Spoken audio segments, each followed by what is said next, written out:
Good morning, Carlos. Thank you so much for joining me this morning. I'm so excited to pick your brain on all things real estate. Tell everybody a little bit about yourself, your background, and what you do. Well, first, I want to thank you for having me on. It's a great vote of confidence, and I really appreciate it. And I'm glad to be here with you. So a little bit about myself. In the most general sense, I could say 17 years in real estate.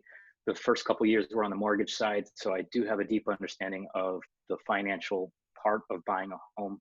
I've had a good balance, I would say, of leadership in the industry and sales success. I was a top 6% producer, Coldwell banker in the whole company.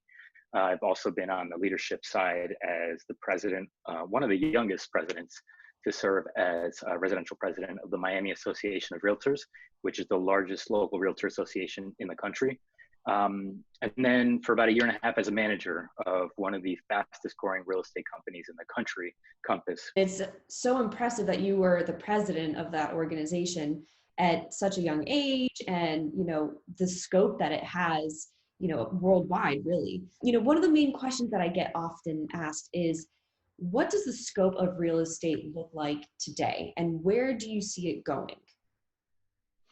Okay, we are in a very odd situation, obviously, because of the pandemic. So things change week by week, month by month. I'll tell you what we're seeing now.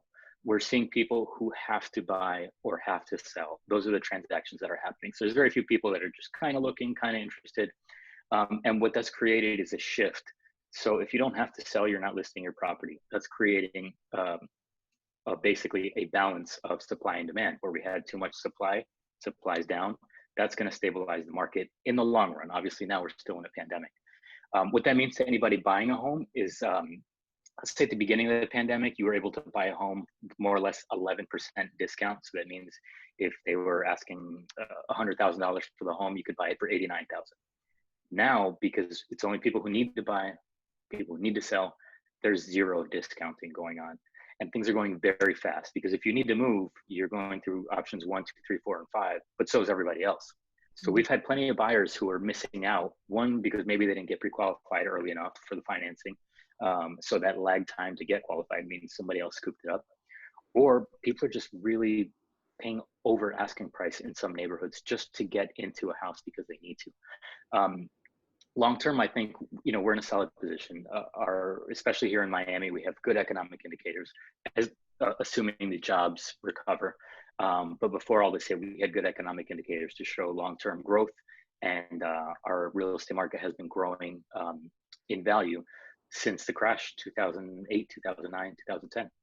In a previous video, I had another real estate agent come on and talk about the benefits of using a buyer's agent, and he had a great perspective and all that. But I think I want to leverage your perspective today for the selling side as well, so that way people can merge the two perspectives, get a little bit of insight from both of you, and really see what the holistic picture of real estate could look like for them. So what are the benefits of using a selling agent? Okay, so I mean, that's a good question. And in our conversations earlier, you hit a really strong point. The commission in a real estate transaction is paid by the seller. So the buyer basically works with their buyer's agent, and their buyer's agent gets paid by the seller. So they really don't come out of pocket when it comes to the services of the realtor on the buy side. That's a financial reason, but really more than anything is you need to not only work with a buyer's agent, but be very selective in which buyer's agent you work with. In this day and age, consumer behavior is shifting from asking for a referral to a trusted and experienced real estate agent, to clicking on whoever gave Zillow a couple of $1,000 and their picture just happens to be, under that listing that you're interested in seeing. Mm-hmm. And that's okay if all they do is open the door, fill out a templated offer, and then you close with zero things going wrong. Anybody can do that. What happens is, if something goes wrong, that's when experience really comes into play.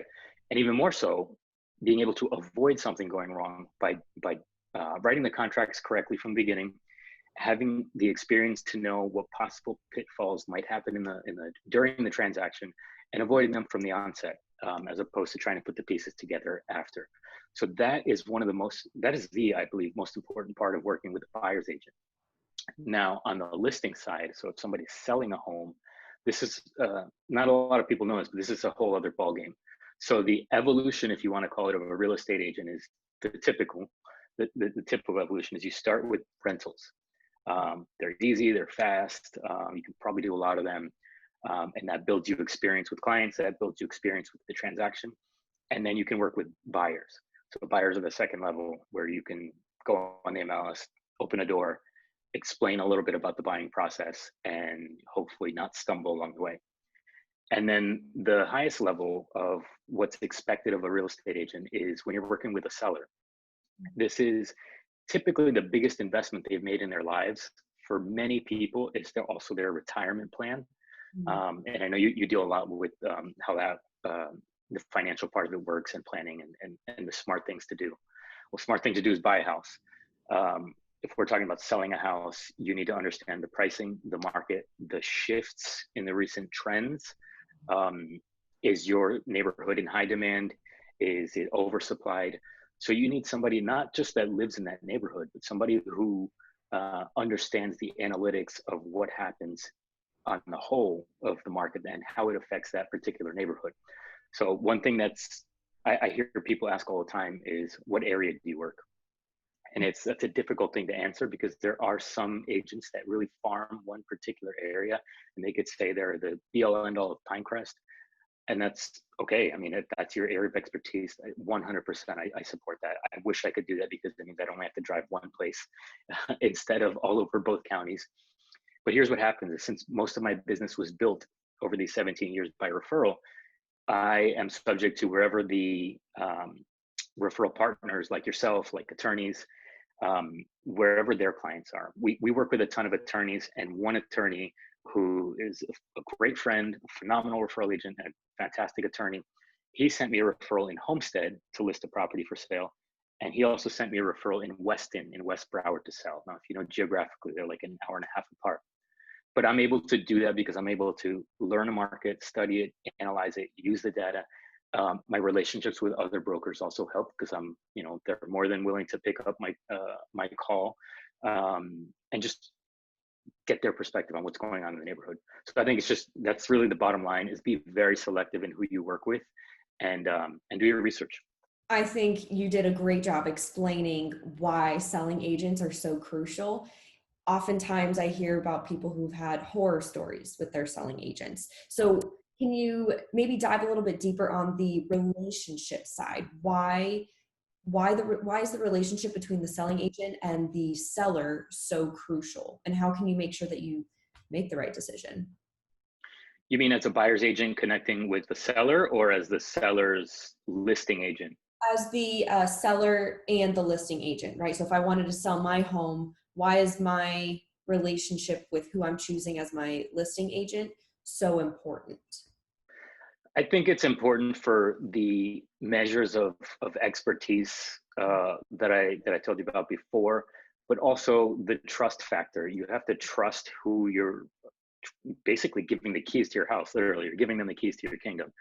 I think that relationship and the trust and the ability to do that is one of the more important reasons for the seller and the seller's agent to have a great relationship.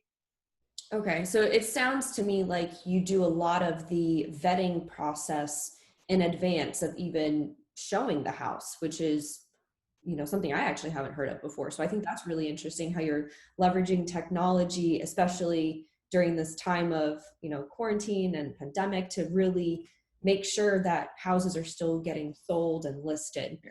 So if someone is interested or is thinking about selling their home, when will they know if it's a good time to do so? We're in a phase that's very delicate as to where things are going to go next. Here's what I will say though: in whatever market you sell, you should price it well.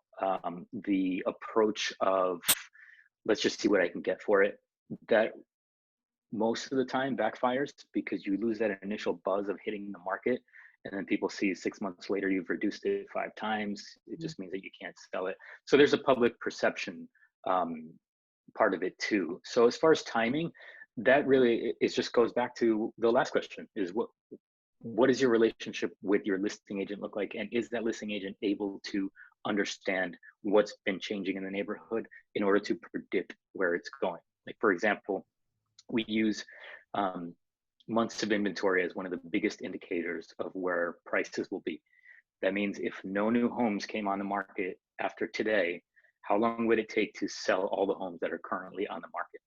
And a Hmm. balanced market is somewhere between 6 months to 9 months of inventory to sell a home. Anything shorter than 6 months is you're in a seller's market. Anything higher than 9 months, you're in a buyer's market. So a weird predicament that we're in the market, which is why it's an it depends answer. Condos are in a buyer's market and single family homes are in a seller's market. And that's strictly a factor of supply and demand. There are fewer homes um, than there are condos for sale for the same amount of buyers. If someone's listening to you talk about months in inventory and pricing properly, and this is just all new to them, or it's, you know, jargon that they've never heard of before, and they want to talk to you directly, how can they contact you? What platforms are you on? I think the most direct way is email, but we try to be in as many places as possible, like Instagram, LinkedIn, YouTube channel. That's great. So if anyone watching this video wants to learn more about Carlos or the real estate process, I'll definitely put his YouTube link right here so you can take a look, go follow, subscribe, watch his videos. And if anyone has any questions, make sure you reach out to him directly. He is definitely the expert in this field. And thank you so much, Carlos, for joining me today. I know I learned a thing or two, and I know everyone watching this video did as well. I really appreciate it, and I hope you have a great one. Thank you so much, man. I really appreciate it. Thank you for having me.